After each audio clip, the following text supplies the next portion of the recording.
Wassalatu wassalamu ala Rasulillah wa ala alihi wa ashabihi wa man tabi'ahum bi ihsanin ila yaumiddin wa ba'd.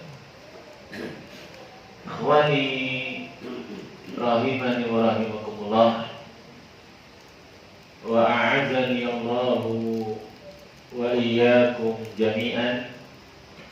Dalam surat Al-Munafiqun ayat yang pertama Allah mengisahkan bagaimana orang-orang munafik bersyahadat, bersaksi, bersama itu Allah bersaksi mereka orang-orang yang dusta. Allah berfirman, "Idza ja'akal munafiquna qalu nashhadu innaka la rasulullah."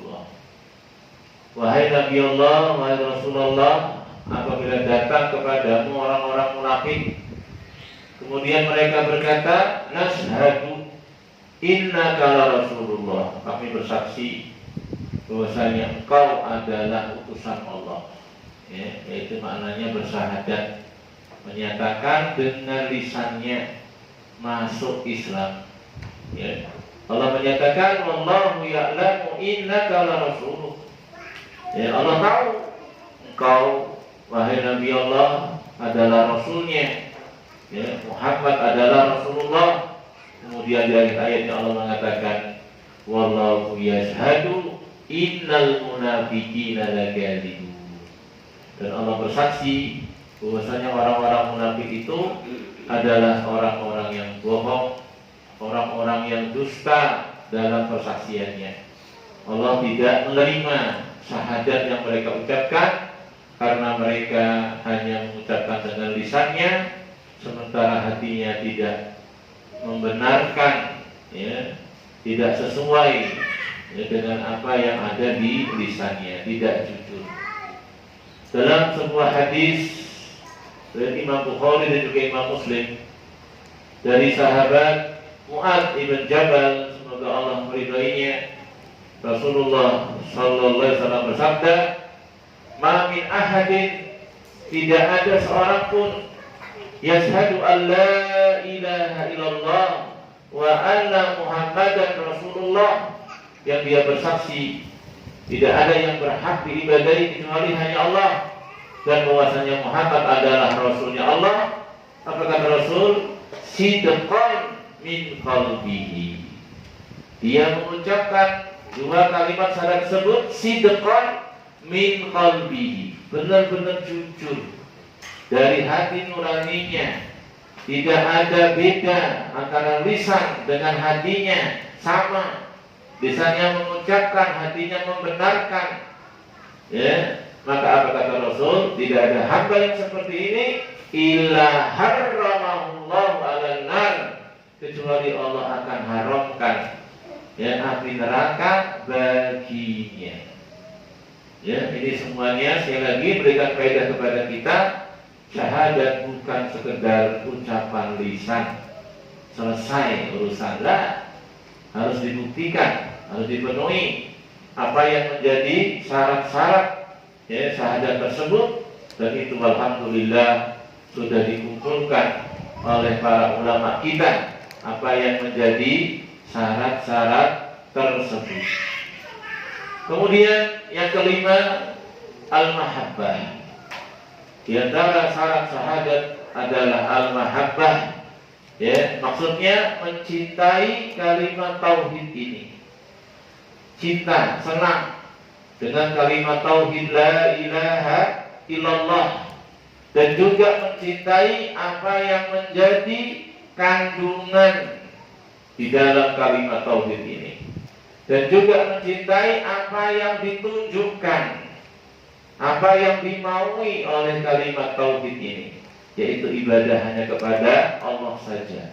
Cinta dengan tauhid, cinta dengan ahli tauhid, dan lawannya tentunya apa? Benci, tidak suka, putus hubungan dengan kesyirikan, dan juga orang-orang yang berbuat kesyirikan.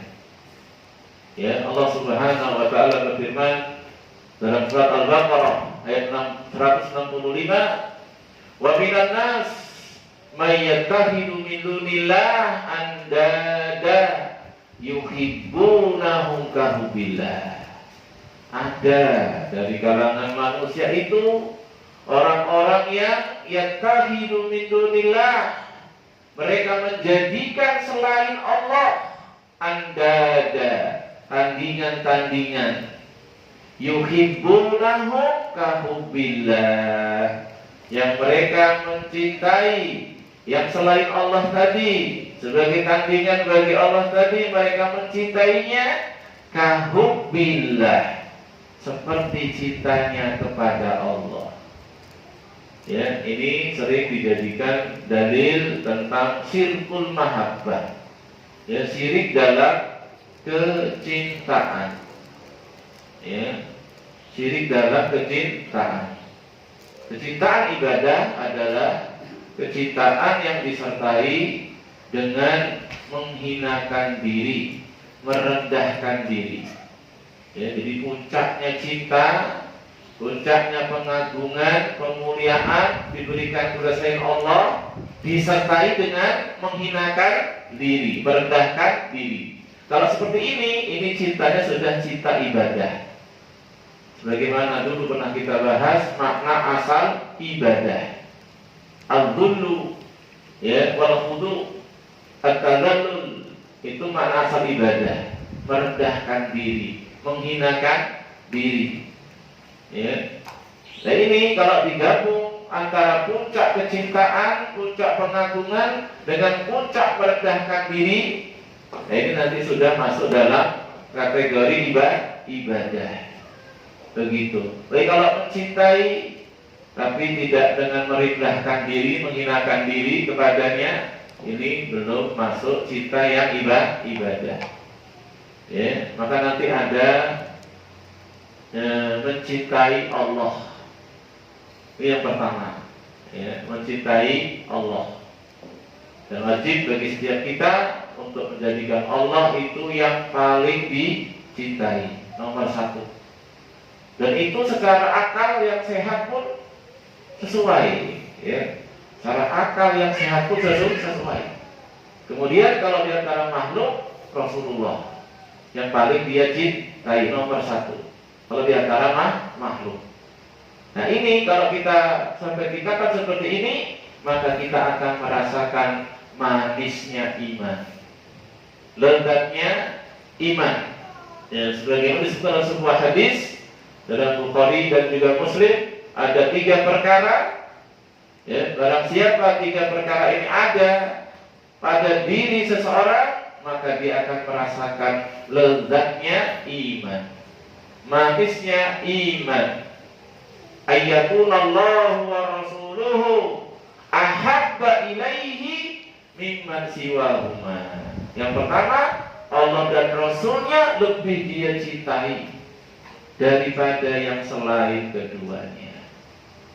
Ya, ini perintah, ya, untuk kita lebih mendahulukan kecintaan kepada Allah.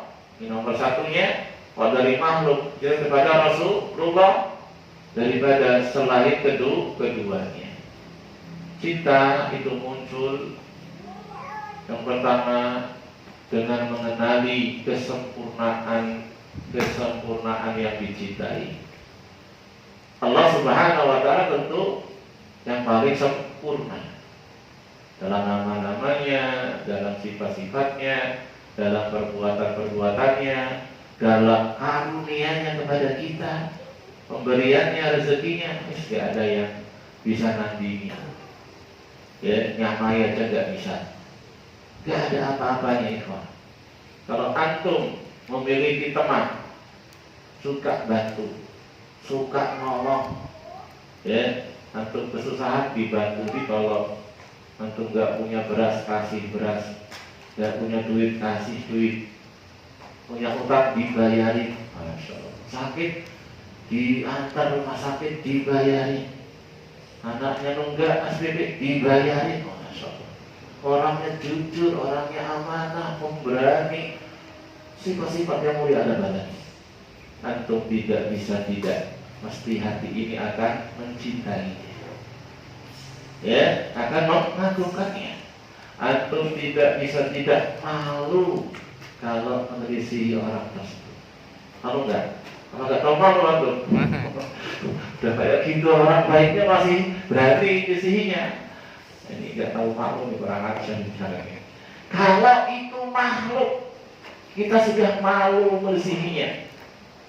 Kok diajak diperintah kita nolak, kita malu, nggak enak. Kok dilarang kita melanggar, kita malu, nggak enak. Apa? Orang itu masa Allah bagus orang itu, orang baik, orang suka bantu, suka nolong, saya utang jasa sama dia banyak, benar. Kita malu, kita cintai dia, bahkan kadang salah kita belain. Ya, kita berani pasang badan ketika dia di perkara orang, karena kita yakin dia pasti benar, so. Yakin kita ngerti betul orangnya, berani pasang badan kita kan. Ya, padahal itu makhluk yang pasti ada cacat, pasti ada kurang. Kalau kita mau bandingkan itu yang dia berikan kepada kita dengan yang Allah berikan kepada kita, nggak ada apa-apanya. Ya enggak? Jadi itu cuma baru kenal kemarin mungkin. Allah itu nikmatnya, karunia-Nya sejak kita mulai diciptakan itu di perut ibu kita. Nikmat Allah nggak pernah putus sampai sekarang. Nggak ada apa-apanya. Cuma kadang masalah. Kalau manusia tadi paham, ngerti bagaimana mensikapinya, bagaimana berterima kasih, bersyukur kepadanya. Tapi kalau Rabbul Alamin kadang nggak udah gitu ya. Ada kalau kita kenali itu kesempurnaan-kesempurnaannya, namanya, sifatnya, ya, As-Sami, Al-Basir, Al-Hakim, dan seterusnya ya. Kalau nanti kita belajar.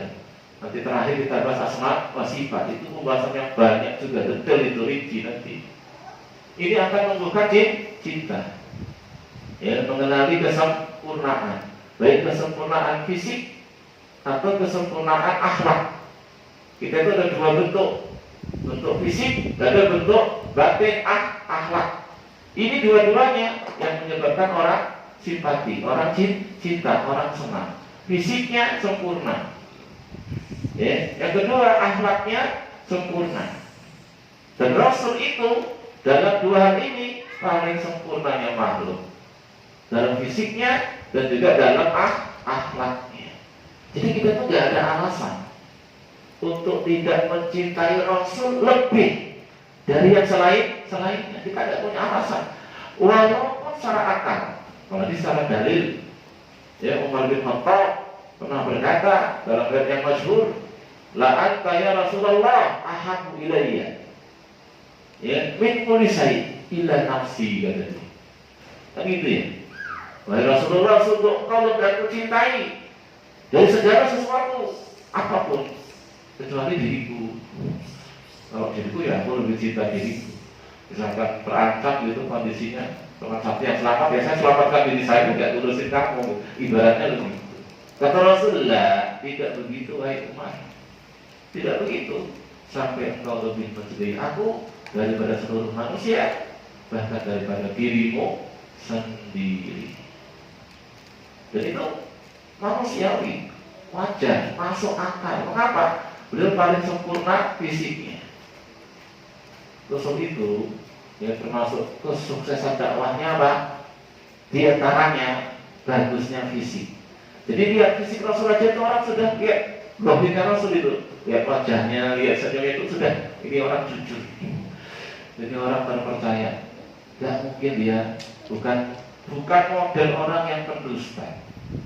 Coba lihat fisiknya, itu belum ngomong loh, belum menyampaikan dalil-dalil hujah-hujahnya begitu. Baru lihat orangnya, itu seorang itu kadang sudah bisa menilai, ya kan?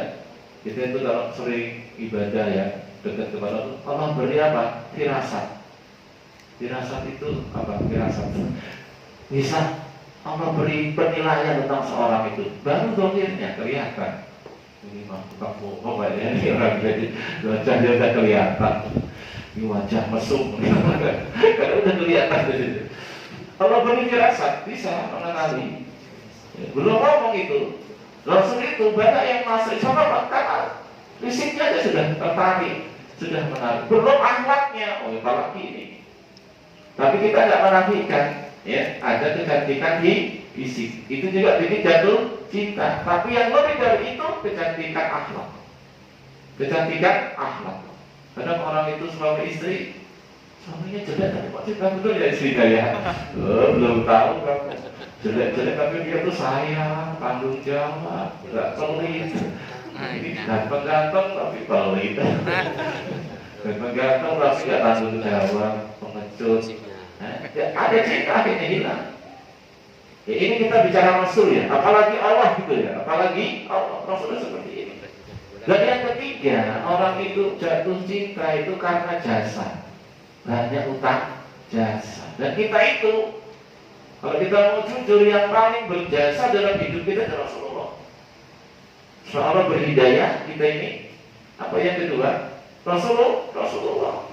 Dan kita itu nggak bisa sholat, nggak kenal sholat, nggak kenal puasa, nggak kenal akidah kalau nggak ada Rasulullah jadi perakaranya, ya kan? Rasulullah terus yang belum ini masa Allah dulu ketika berdakwah, balagha risalah wa addal amanah wa nasahal ummah, dia sampaikan risalah, dia tunaikan amanah, dia nasihati umat, wa jahada fillahi haqqa jihadi, dia bersungguh-sungguh sampai mati. Gak ada yang ditutup-tutupi, gak ada yang kemudian disembunyikan. Semua Rasul sampaikan, sudah nasihat. Tidak ada satupun yang bisa mendekatkan ke surga kecuali sudah Rasul tunjukkan. Dan gak ada satu bisa masukkan ke neraka, sudah Rasul peringatkan. Sudah lengkap, gak ada yang disembunyi-sembunyikan. Beliau berjuang demikian, didampingi sahabat-sahabatnya, sampailah Islam kepada kita.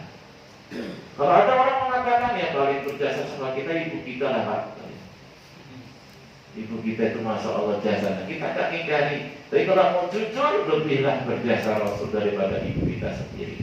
Karena ibu kita itu kalau disebut-sebut paling besar jasanya, melahirkan kita, mengeluarkan kita dari gelapnya perut, rahim, ya sempit, sumpek dalam akhir di situ. Kemudian dikeluarkan kita ke alam dunia ini, ya kan? Yang masya Allah, gelapnya perut, gelapnya rahim, menuju terangnya dunia, luasnya dunia. Di perut makannya terbatas, itu masuk dunia, makan macam-macam.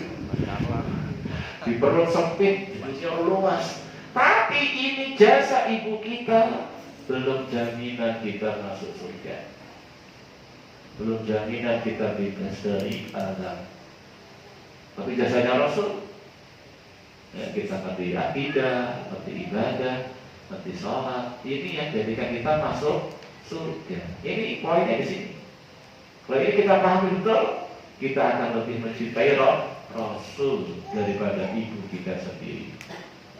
Ya, ini ya. Jadi kalau kita ingin mendapatkan manisnya iman, lezatnya iman, ya, jadikan Allah dan Rasulnya itu yang paling atas, ya, dalam kecintaanmu, ya. Kemudian ada al-hubbu fillah. Yang pertama mahabbatullah, mencintai Allah. Ini tidak bisa tidak, ya, mencintai Allah. Tapi ini belum cukup. Mencintai Allah belum cukup, ya. Mencintai Allah tak belum cukup. Sekarang orang musyrik tadi mencintai Allah enggak? Ayat tadi yang kita bacakan, wa minan nasi may yattakhidhu min dunillah andada yuhibbunahu kahubbillah. Ada dari kalangan manusia ini yang menjadikan bagi Allah itu tandingan-tandingan. Dia mencintai tandingan tadi seperti mencintai Allah. Cinta enggak berarti orang bersama Allah? Cinta. Berarti kalau kita cuma cinta kepada Allah tok titik, belum beda sama musyrik. Belum beda. Ya, orang juga cinta kepada Allah. Makanya yang kedua, apa itu yang kedua? Yang kedua al-hubbu fillah. Ya, mencintai karena Allah. Ini turunannya. Turunan mencintai Allah.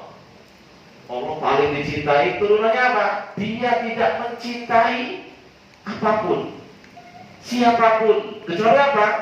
Karena cintanya kepada Allah.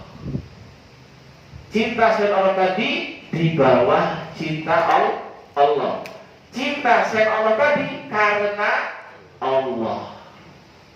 Karena Allah, bukan hawa nafsu. Saya mencintai kamu loh, Dik, ngomong sama istrinya. Itu karena Allah.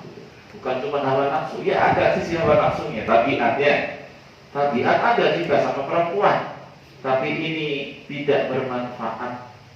Akan bermanfaat kenapa? Dibingkai dengan cintanya karena Allah. Kalau sudah dicintai istrinya karena Allah, kalau tabiat nggak usah dibahas ya. Semua kita mesti cinta sama istrinya ya. Asalnya kan begitu. Jadi orang tuh sudah aneh-aneh, istrinya jadi gak dicintai lagi. Kenapa? Di sana dia lebih gitu kan. Karena matanya jelalatan, akhirnya kan istrinya jadi jelek. Padahal dulu ketika pertama ketemu, ya yang paling semuanya itu. Ini cintai karena Allah. Kalau sudah dicintai karena Allah, ini yang bermanfaat. Apa? Antum akan bisa menegakkan syariat Allah di situ. Gak akan keliru cintanya tadi. Katakan istrinya kok ngajak yang gak benar, gitu. Bang, tuh rumah sebelah udah bangun terus loh bang. Masa kita gak pernah rehat gitu.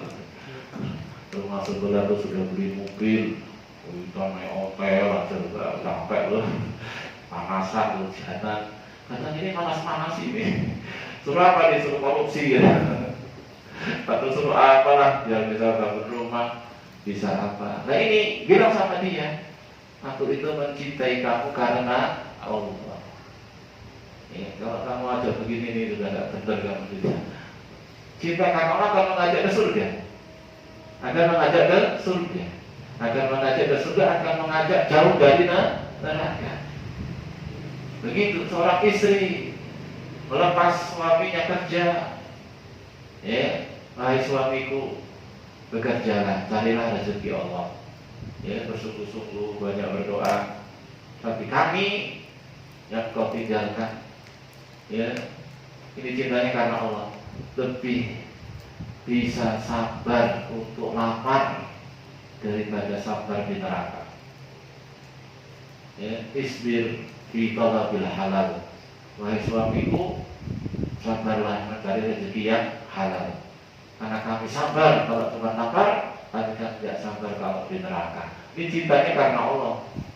Istrinya indah, lezat, nikmat, iman jadi lezat. Jadi kalau karena cuma hawa nafsu akan merusak.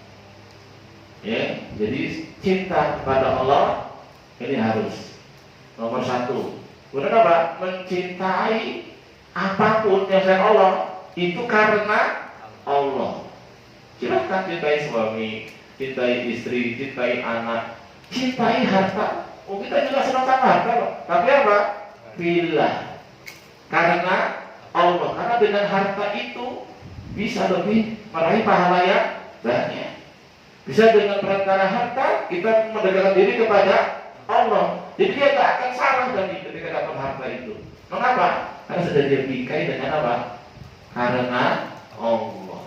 Karena saya ini punya kewajiban menafkahi istri, menafkahi anak. Itu saya kerja cari harta. Ke situ lainnya. Saya punya tugas, punya tanggung jawab. Cerdas dia nanti dalam menggunakan harta. Mengapa? Karena dia cintai karena Allah. Kemudian yang ketiga, mencintai apa yang Allah cintai, membenci apa yang Allah benci. Ketiga, ini namanya manajemen cinta. Manajemen cinta, bagaimana memanage cinta. Yang pertama, cintai Allah paling tinggi. Tapi ini gak cukup, karena orang muslim juga mencintai Allah. Yang kedua, tidak mencintai apapun kecuali karena Allah. Ya, ini yang membedakan nanti sama orang musyrik. Dan yang ketiga, mencintai yang Allah cintai, membenci yang Allah benci. Harus begini nanti iman. Kalau nggak begini, nanti jatuhnya tadi mencintai sesuatu selain Allah, jadi tandingan dalam cinta kepada Allah. Kalau keluar dari 3 hal ini, nanti akan munculnya apa? Cintanya ini salah, keliru. Masuk dalam ayat tadi. Ada dari kalangan manusia yang menjadikan selain Allah sebagai tandingan yang dia cintai, sebagaimana cintanya kepada Allah. Biar gak seperti ini, 3 hal ini. Pertama, cintai Allah dalam puncaknya cinta, dan itu masuk akal. Terus contoh tadi, sudah kita berikan gambaran. Yang kita punya teman aja ini suka bantu, suka nolong, akhlaknya bagus, kita nggak bisa enggak mencintainya, memuliakannya, mengagungkannya. Banyak utang jasa kita malu meresihinya. Bagaimana lagi dengan Allah yang jauh karunia dibanding teman tersebut. Yang kedua, cintai apapun karena Allah. Yang ketiga, ya, mencintai yang Allah cintai, membenci yang Allah benci. Ya, saya cinta dengan syariat poligami, itu bukan hawa nafsu, betul-betul karena Allah, karena itu syariat Allah.